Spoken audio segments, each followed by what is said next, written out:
Κύριε Πρόεδρε, ευχαριστώ πολύ που μου δίνετε το λόγο, έστω και αργά. Αλλά ακριβώς επειδή είναι μια πάρα πολύ κρίσιμη συνεδρία, θέλω να καταθέσω τις απόψεις μου και να καταθέσω και κάποια έγγραφα στην Επιτροπή για τη Βουλή και για τους βουλευτές. Θα ήθελα να αναφερθώ ειδικότερα σε θέματα και στις διατάξεις και στις ρυθμίσεις που προβλέπονται στο μνημόνιο για τα εργασιακά. Γιατί τελικά σε όλο το νέο μνημόνιο έχει επικεντρωθεί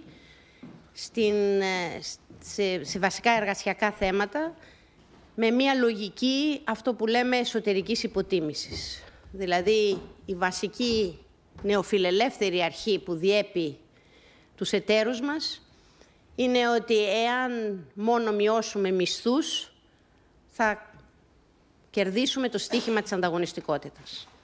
Αυτό είναι ένα επιχείρημα το οποίο δεν έχει ισχύσει πουθενά και μάλιστα αυτό που είχαμε πει και τον Οκτώβριο και τον οποίο νομίζω αυτή τη στιγμή αποδεικνύεται κάθε μέρα είναι ότι με αυτή τη λογική οδηγούμεθα ολοένα και περισσότερο σε μεγαλύτερη ανεργία και βαθύτερη ύφεση.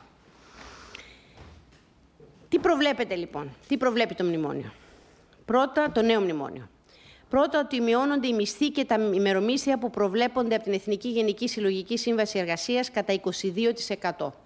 Όλα τα κλιμάκια. Αφορά περίπου 400 με 500.000 εργαζόμενους και συμπαρασύρει και τα επιδόματα ανεργίας. Έκανα κάποιους πρόχειρους υπολογισμούς, κύριε Πρόεδρε, τους οποίους θέλω να τους καταθέσω εδώ και θα τους καταθέσω αμέσως μετά. Ποιες θα είναι οι επιπτώσεις αυτές στη συνολική δαπάνη? Όπως είχα κάνει και τον Οκτώβριο, αν θυμάστε, με το άρθρο 37.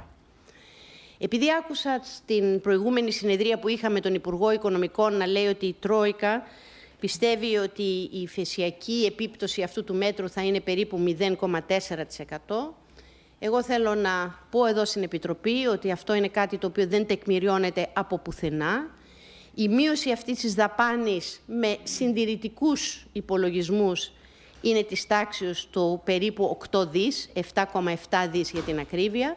Ευχαρίστως θα καταθέσω τους υπολογισμούς αυτούς και αυτό σημαίνει μια πρόσθετη ύφεση περίπου 4,5% για το 12 πάνω από την ύφεση η οποία ήδη έχει δρομολογηθεί και επομένως μιλάμε για μία από τα άλλα μέτρα που έχουμε λάβει από τον Οκτώβριο και μετά και επομένως η χώρα μας μπαίνει σε μία πολύ επικίνδυνη υφεσιακή δυναμική η οποία θα συμπαρασύρει σε μειώσεις στην οικονομική δραστηριότητα της τάξης του 7 με 8%.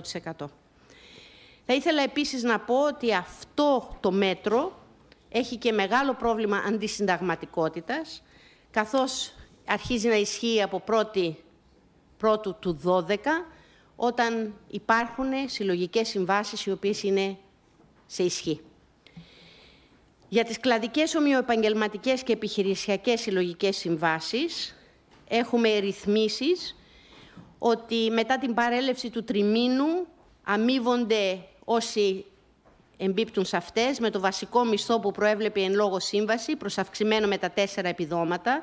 Δεν υπάρχει επίδομα γάμου μέσα παρά μόνο τέκνων, αρχαιότητας, σπουδών και επικινδύνου εργασίας μέχρι ότου καταρτιστεί νέα συλλογική σύμβαση ή νέα ή τροποποιημένη ατομική σύμβαση. Άρα έχεις μεγάλη πιθανότητα και αυτές οι κλαδικές συμβάσεις πρώτα-πρώτα να καταγγελθούν, να μην συναυθούν νέες μετά το πέρας του τριμήνου και να πάμε σε ατομικές συμβάσεις. Και από αυτή τη διάταξη περιμένουμε μία πρόσθετη μείωση της οικονομικής δραστηριότητας. Έχουμε τα μέτρα για τους νεοπροσλαμβανόμενους με μείον 32%, που σημαίνει έναν μισθό 510 μεικτά και για την μερική απασχόληση 250 ευρώ. Αλλά το χειρότερο για μένα είναι η διάταξη η οποία μιλάει, η οποία είναι στα εργασιακά, που ουσιαστικά καταργεί ακόμα και την Εθνική Γενική Συλλογική Σύμβαση στο μέλλον. Θεωρώ πάρα πολύ δυσμενή την εξέλιξη της ρύθμισης που υπάρχει εδώ, ότι η πρόταση που λέει το μνημόνιο, ότι από τον Ιούλιο και μετά είναι η κυβέρνηση η οποία θα νομοθετήσει ένα θεσμοθετημένο κατώτατο μισθό μετά από διαβούλευση με τους κοινωνικούς εταίρους. Ουσιαστικά έχουμε την πλήρη κατάρρευση των συλλογικών διαπραγματεύσεων. Και επίσης μετά έχουμε και τα μέτρα που αφορούν την αλλαγή μετενέργειας, όπου από 6 μήνες πάμε σε 3 μήνες και μετά από το τρίμηνο ο βασικός μισθός επανέρχεται στο βασικό της οικίας συλλογικής και τα 4 επιδόματα, αλλά μετά, με βάση, όπως είπαμε, τις τροποποιημένες ατομικές συμβάσεις, μπορεί να πέσει και κάτω από αυτά. Είμαι σίγουρη και γνωρίζω πολύ καλά ότι ο Γιώργος ο Κουτρουμάνης έδωσε μια μάχη για να αποφευθούν τα χειρότερα.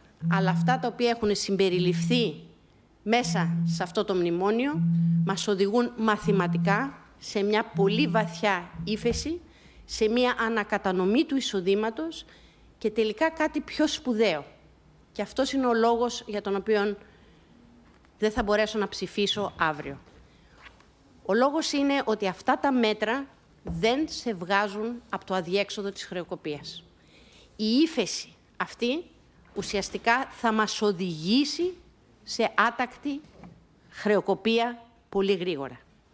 Δεν υπάρχει για μένα οικονομικό δίλημμα.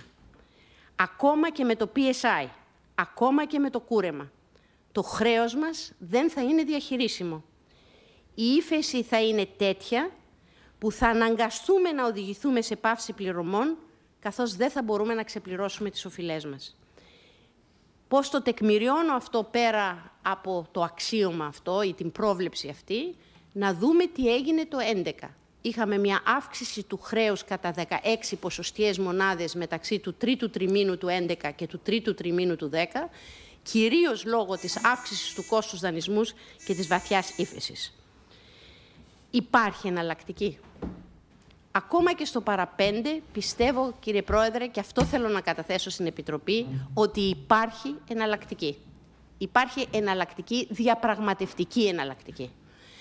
Και λυπάμαι πάρα πολύ ότι όλο αυτό τον καιρό, από τον Οκτώβριο και μετά όταν ετέθη το θέμα, δεν κατόρθωσε η κυβέρνηση να συντάξει ένα εθνικό πρόγραμμα ανασυγκρότησης, οικονομικής ανασυγκρότησης, κάτι το οποίο το είχαμε συζητήσει και το καλοκαίρι και το Σεπτέμβριο και τον Οκτώβριο, με βάση τις εθνικές προτάσεις, με πολύ δύσκολους αλλά ρεαλιστικούς στόχους, όπου θα ενσωματώνει και τις διεθνείς δεσμεύσεις μας και τις δικές μας.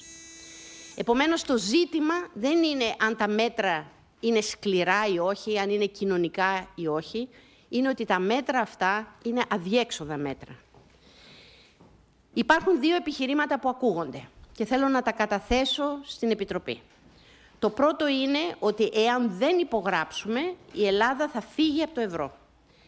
Θέλω να καταθέσω εδώ στα πρακτικά, κύριε Πρόεδρε, την έκθεση της ίδιας της Ευρωπαϊκής Κεντρικής Τράπεζας, η οποία, από την νομική της υπηρεσία, η οποία κάνει μια πλήρη νομική εξήγηση του όλου ζητήματος και ακριβώς δείχνει ότι δεν υπάρχει περίπτωση η Ελλάδα να αποβληθεί από την Ευρωζώνη. Κυρία Κατσέλη, παράκληση να ολοκληρώσετε. Τελειώνω, με συγχωρείτε. Απλώς θέλω να καταθέσω αυτά τα έγγραφα για την ιστορία.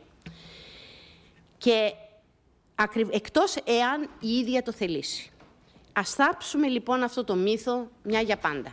Όχι ότι δεν θα έχουμε δυσκολίες, όχι ότι δεν υπάρχει μεγάλο ρίσκο, αλλά υπάρχει εναλλακτική. Το δεύτερο το οποίο ακούστηκε είναι ότι αν δεν συνενέσουμε, δεν θα μπορέσουμε να πληρώσουμε μισθούς και συντάξεις. Κύριε Πρόεδρε, θα ήθελα να επισημάνω ότι στο δεύτερο εξάμηνο του 2011 είχαμε όχι ένα έλλειμμα, αλλά ένα μικρό πρωτογενές πλεόνασμα στον τακτικό μας προϋπολογισμό, ύψους 831 εκατομμυρίων ευρώ. Αυτό σημαίνει ότι οι εσωτερικοί μας πόροι, με πρόσθετες θυσίες, αρκούν να καλύψουν τις δαπάνες μας για μισθούς και συντάξεις. Και το PSI χρειάζεται κυρίως για να πληρώσουμε τόκους και χρεολύσια του δημόσιου χρέους. Πιστεύω ότι αυτό το σημείο γίνεται κατανοητό από όλους και μπορεί να έχει ιδιαίτερη διαπραγματευτική σημασία. Τι πρότεινα, αν και ξέρω ότι δεν πρόκειται να ακολουθηθεί. Πρότεινα ότι να ζητήσουμε αμέσως να συγκληθεί έκτακτο Συμβούλιο Κορυφής με 2 αιτήματα.